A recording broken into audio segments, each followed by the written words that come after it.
Conhecendo a análise técnica, módulo 1. Para buscar entender os mercados financeiros e buscar oportunidades de investimentos, existem duas escolas de análises com reconhecimento das técnicas através de certificações, tanto nos Estados Unidos quanto no Brasil. São as escolas técnicas e fundamentalistas. Nos Estados Unidos, os analistas são certificados com o CMT para a área gráfica e o CFA para a área fundamentalista. Aqui no Brasil, temos o CNPI técnico e o CNPI normal, que significa o fundamentalista. Enquanto os fundamentalistas utilizam dados de balanços e macroeconomia para suas avaliações, os técnicos utilizam dados do próprio mercado financeiro, do comportamento dos preços. Pode-se dizer que os fundamentalistas focam a causa dos movimentos, enquanto os técnicos analisam os efeitos desses movimentos.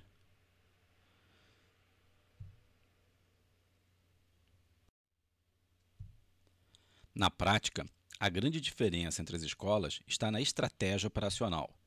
Os técnicos utilizam a probabilidade a seu favor, montando estratégias com predefinição de preços, de entrada e de saída, usando o retorno-risco como sua principal vantagem. Os fundamentalistas seguem mais cenários e suas estratégias de longo prazo, que costumam ser sem preço de entrada definido, muito menos de saída. Eles seguem nas suas posições até que novos balanços sejam divulgados ou que tenham um cenário macroeconômico extremamente alterado. A análise técnica é um conjunto de estudos de movimentos de preços no mercado com o uso de gráficos e tem o objetivo de tentar prever a futura trajetória dos preços. Isso tudo dentro de uma lógica de maiores probabilidades.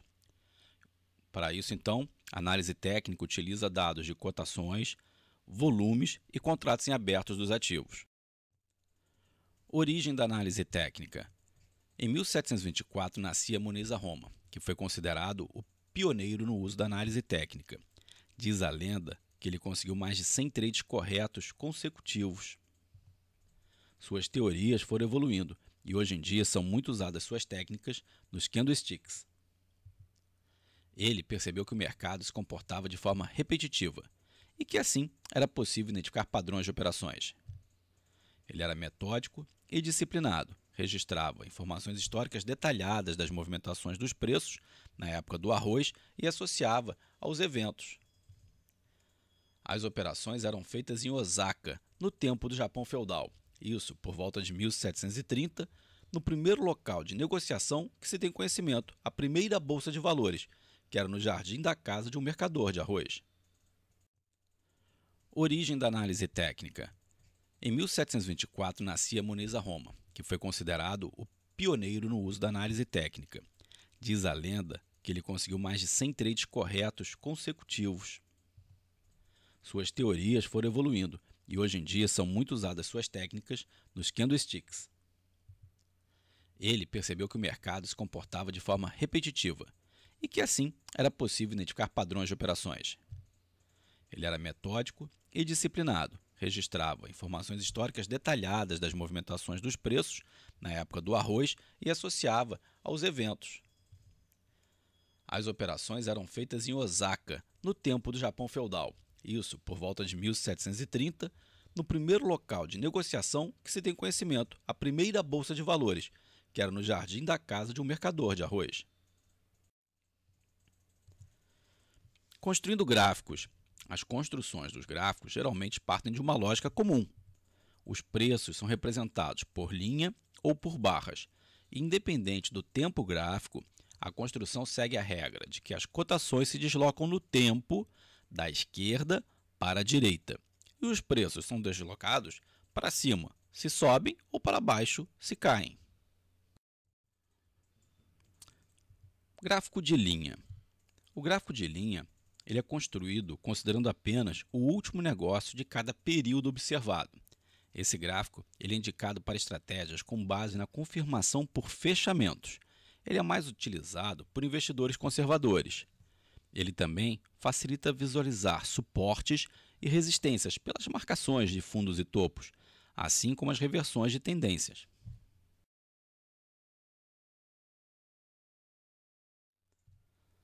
gráfico de barras ele é construído com linhas verticais, com a mínima do período embaixo e a máxima em cima. Um tracinho à esquerda indica o primeiro negócio e um traço à direita indica o último negócio de cada janela de tempo observada. Aqui no exemplo, um gráfico do Ibovespa mensal, onde a mínima do mês fica no fundo e a máxima no topo. O tracinho à esquerda indica onde foi o começo das cotações e o tracinho à direita qual foi o fechamento do mês. Dessa maneira, o gráfico também pode ser construído como semanal, diário ou mesmo intradiário. Você pode olhar períodos de 15 minutos, 20 minutos, 1 minuto. O gráfico de ponto e figura é mais para a gente ilustrar. O ponto e figura foi um método utilizado por operadores de pregão que desenhavam os preços em cadernos quadriculados. A construção dele era diferente da escala de tempo. O que fazia valer era a oscilação de preços. Para mudar uma coluna para a direita, era preciso ter uma variação de 3 unidades de observação, para cima ou para baixo.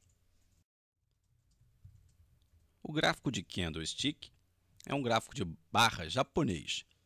Ele é o mais usado hoje em dia. Ele é bem parecido com um gráfico de barras, mas ele é construído em forma de velas, com o corpo da vela, ou candle, formado pelo intervalo entre a abertura e o fechamento. O espaço que fica fora desse intervalo é chamado de pavio ou sombra.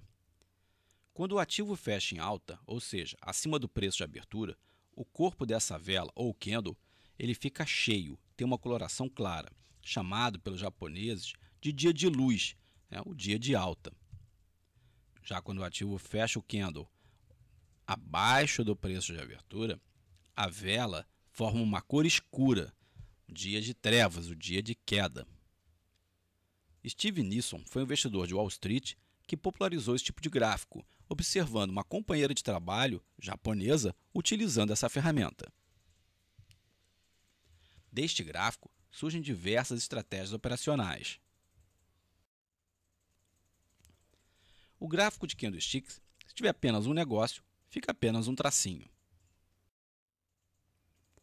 Com a movimentação dos preços, no exemplo, a gente tem uma abertura, o mercado cai um pouquinho, depois ele sobe, cai de novo e fecha.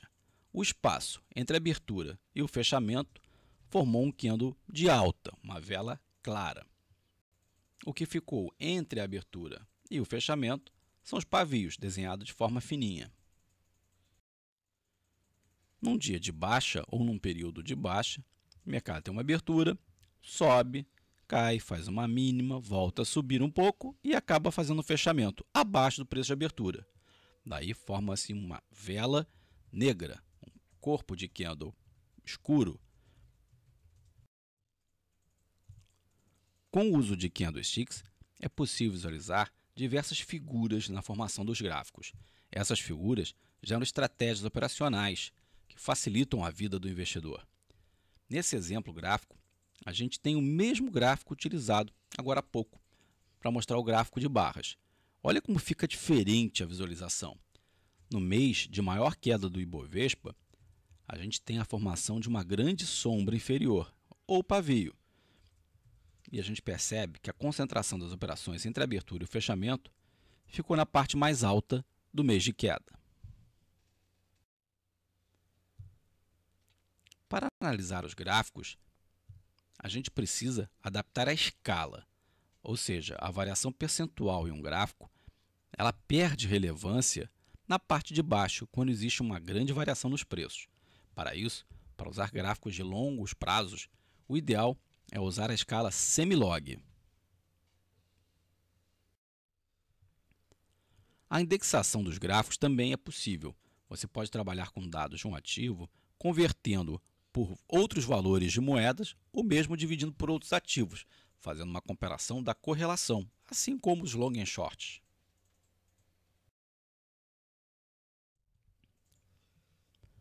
Construção de gráficos perpétuos. Serve para adaptar os gráficos das séries de vencimentos futuros, principalmente, trazendo uma série já com liquidez ao vencimento atual. Linhas de tendência reta. As retas de tendência são formadas por 2 ou mais toques do mercado numa reta.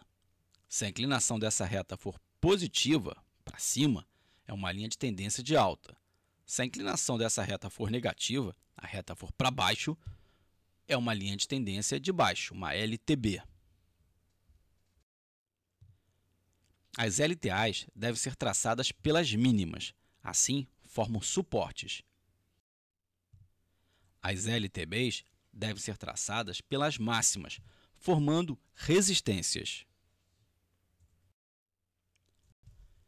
As linhas de tendências retas têm algumas considerações. Caso a inclinação seja muito grande, vai favorecer uma correção mais forte. A gente chama de continuação quando, após o toque da linha de tendência, o mercado retoma a mesma direção. Quando um ativo corta a sua linha de tendência e se vira contra ela, é o que chamamos de reversão de tendência. Quanto mais tempo durar uma linha de tendência, mais forte é a tendência, e mais forte pode ser um movimento de reversão, caso ela seja rompida. Canal. Um canal é uma região onde os preços flutuam dentro de uma tendência. Um ativo oscila, mas normalmente dentro dessa faixa, a faixa do canal. Os canais são desenhados traçando uma linha paralela a essa linha de tendência na parte oposta. Essa linha paralela é chamada de linha de retorno, indicada por LR nas representações gráficas. Operar tecnicamente é operar na direção da tendência, buscando compras perto das LTAs e realizando os lucros perto das linhas de retorno, ou vender perto das linhas de tendência de baixa, as LTBs, realizando os lucros perto das linhas de retorno. Um canal ascendente é chamado um canal de alta. Um canal descendente é chamado canal de baixa. Conceito de suporte. Suportes são regiões de preços abaixo da cotação atual, onde um ativo costuma respeitar e não ser negociado abaixo de tal valor, geralmente por ser um nível onde entrem muitos compradores ou há um comprador muito grande.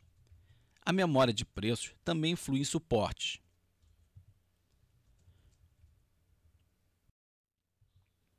Conceito de resistência. As resistências são regiões de preços acima da cotação atual, aonde um ativo costuma respeitar e não ser negociado acima de tal valor, geralmente por ser um nível em que entrem muitos vendedores ou um vendedor muito grande. Conceito de resistência. As resistências são regiões de preços acima da cotação atual, aonde um ativo costuma respeitar e não ser negociado acima de tal valor, geralmente por ser um nível em que entrem muitos vendedores ou um vendedor muito grande. Conceito de gaps. Gaps são hiatos de preços sem negociação entre um fechamento e uma abertura. Os gaps geram estratégias operacionais bem relevantes para quem gosta de operações de curtíssimo prazo. Os gaps têm alguns nomes. Eles podem ser diária, os mais comuns, e tendem a ser fechados. Eles ocorrem dentro de áreas de acumulação ou distribuição, as famosas congestões. Os gaps podem ser de fuga, raramente são fechados. Eles ocorrem normalmente em início de tendências de alta ou de baixa. Também tem os gaps de continuação ou de medida. Eles ocorrem quando o mercado está em forte tendência. Gaps de exaustão. Esse já ocorre no final da tendência, com o preço não conseguindo andar muito além do gap, indicando um movimento de realização ou de encerramento de posições. Nesse exemplo, a gente percebe vários gaps com os nomes que a gente apresentou.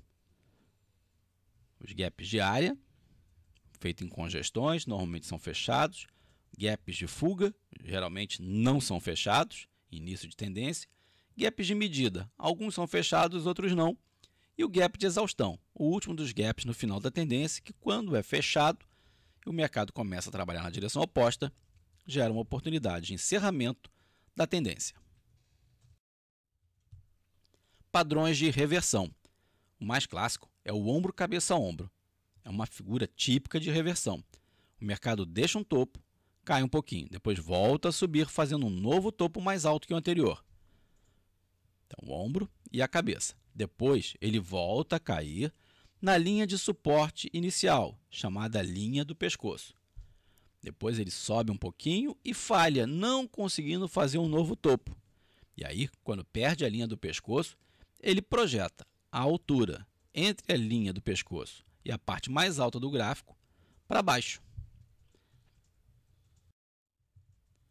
O ombro, cabeça, ombro tradicional, indicando o provável fim de uma tendência de alta. Mais um exemplo dele, a projeção e o objetivo sendo atingido no exemplo. Também pode aparecer de forma inclinada.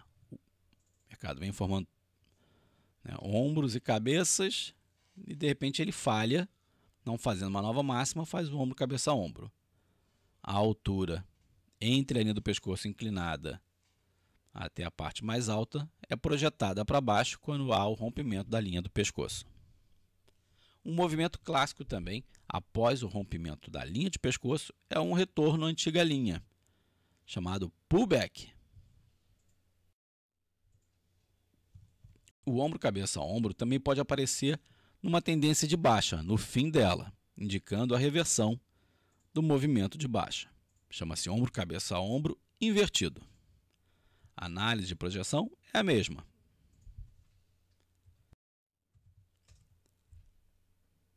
Topos duplos. Topos duplos são formações de resistências onde o mercado, depois de formar uma máxima, realiza durante algumas barras e depois volta a subir testando novamente o mesmo nível, mas não consegue força suficiente para superar essa máxima anterior. Em uma tendência forte de longo prazo, o ideal é que passe um tempo por volta de 3 meses testando esse topo para confirmar o movimento. O mercado tem memória e quando percebe que dali não passa, acaba voltando a cair. Topos triplos. Topos triplos são formações de resistências mais raras que os topos duplos, pois reforçam ainda mais a região de resistência.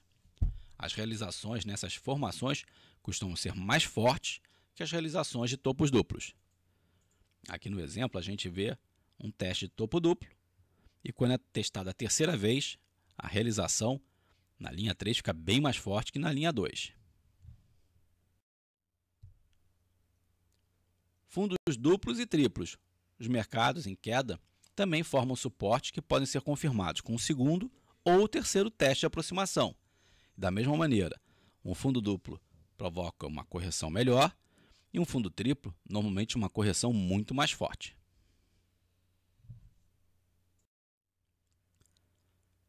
Topos e fundos arredondados. Esses topos aparecem mais em ações de alto valor e são menos agressivos que as realizações.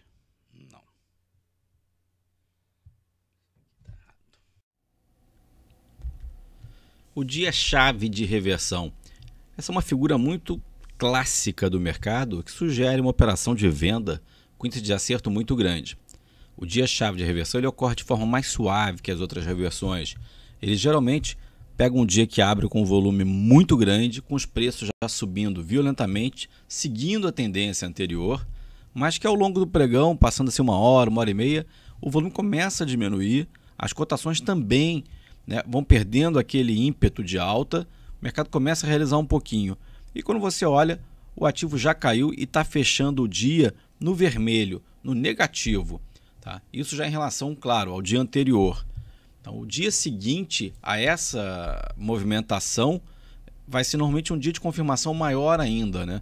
Porque você vem de uma tendência de alta já de alguns dias, houve um dia que abriu parecendo que ia continuar o movimento de alta e ele fecha em queda e o dia seguinte também é de queda, ele perde a mínima, inclusive, do dia da chave de reversão. É uma figura clássica da análise técnica que sugere operações de venda ou encerramento de posições compradas. Claro que o chave de reversão serve também para o mercado de queda. Depois você vê com o mercado caindo muito, ele abre um dia caindo mais do que o dia anterior, com grandes volumes, ao longo do dia o mercado vai revertendo devagarzinho e acaba fechando no campo positivo. O dia seguinte abre em alta novamente, supera a máxima do dia-chave de reversão, indicando o fim de uma tendência de queda.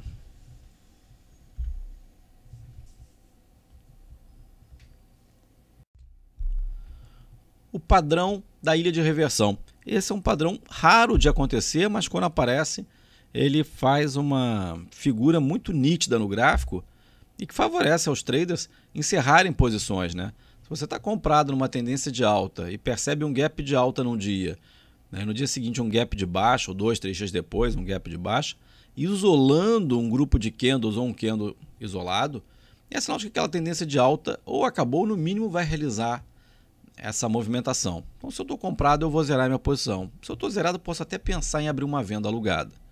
Da mesma maneira, a ilha de reversão também pode aparecer num fundo, indicando que a tendência de baixa acabou. Os triângulos. Os triângulos são formações de alta probabilidade de previsão. Eles aparecem muito na análise técnica, são das figuras mais fáceis de serem avaliadas e indicam tendência, uma vez que eles mostram uma linha de suporte inclinada, quando é uma tendência de alta, ou uma linha de resistência, né, horizontal, mostrando a continuação dessa movimentação de alta. Da mesma maneira, pode ser de baixa também. Ele é formado por uma LTB e uma outra linha horizontal. Aqui no gráfico a gente visualiza a LTA, mostrando tendência de alta, e a linha de resistência do triângulo. O rompimento de uma figura dessas tem uma projeção normalmente da altura, da marcação da mínima até a parte mais alta dessa figura do triângulo. Pegando essa parte mais alta e botando no ponto de rompimento, a gente tem a projeção para onde deve buscar a próxima movimentação de preços. O triângulo pode ser de alta, de baixa, ou um triângulo simétrico. Tem que esperar o rompimento para ter certeza de onde ele vai. Aqui a gente tem um exemplo do triângulo de baixa. Ele é formado por uma LTB e uma linha de suporte quase horizontal. A perda dessa linha horizontal projeta a altura do triângulo. Outro padrão de continuação é o retângulo, né? Retângulos são formações de congestões estreitas e normalmente tem um período muito longo de tempo. Então, ela acaba construindo essa caixinha horizontal aqui, mostrando a movimentação de mercado acumulando. Normalmente é uma figura de continuação, exceto quando a gente tem um retângulo ou no fundo ou no topo, que aí ele costuma ser uma figura de reversão. Tá? Mas geralmente no mercado intraday, gráficos diários de curto prazo, essas congestões são movimentos de pausas de mercado para continuar o movimento.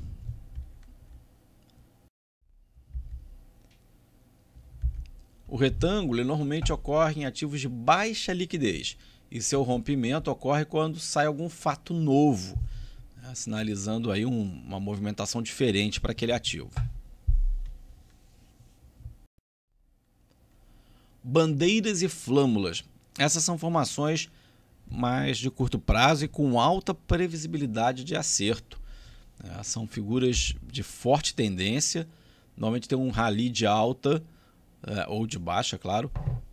O mercado sobe por 2 ou 3 dias de maneira muito forte e congestiona por 4 a 6 dias ou barras, né? Se a gente estiver observando o movimento intraday, isso pode ser também barras de minutos. Os movimentos são semelhantes. Então, formação de 2 ou 3 barras bem fortes, acumulação de 4 a 6 barras, o rompimento normalmente é para cima e faz uma expansão de preços na mesma altura desses candles de força iniciais, né, que a gente chama de mastro. A formação da acumulação em cima pode ser bandeira, né, dessa maneira aqui, mais horizontal, mais retangular, ou em forma de triângulo, formando uma flâmula. A análise é a mesma para os dois. Aqui um exemplo prático de uma bandeira ou flâmula como ela acontece. A gente pegou aqui um gráfico de loja americana, um rally de alguns dias, acumulação de 5, 6 pregões. Quando rompe essa acumulação, a flâmula ou a bandeira, basta pegar a altura do mastro e colocar no ponto de rompimento para prever aonde deve ser o próximo movimento. E esses movimentos costumam ser de curtíssimo prazo, ou seja, operações, se for em gráfico diário, de 5 a 6 dias, se for em gráfico intraday, né, em 5, 6 barras.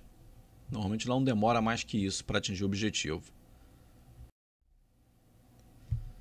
Obrigado por acompanharem nosso primeiro módulo de análise técnica. A gente também tem a teoria de Down e as médias móveis, candlesticks, indicadores diversos, todos os indicadores do TRID a gente listou e botou num curso especial. Também temos Elliott e Fibonacci, o curso novo de Price Action com as novas funcionalidades do TRID, né? Price Action e Tape Reading. A gente juntou esses dois cursos num módulo só. Então, entre em contato com a gente por e-mail @traderadar e faça a sua inscrição nos próximos cursos desses módulos de Price Action e Tape Reading. Se você já é um assinante da Trade Radar, é só solicitar o vídeo da aula que você vai receber diretamente no seu e-mail.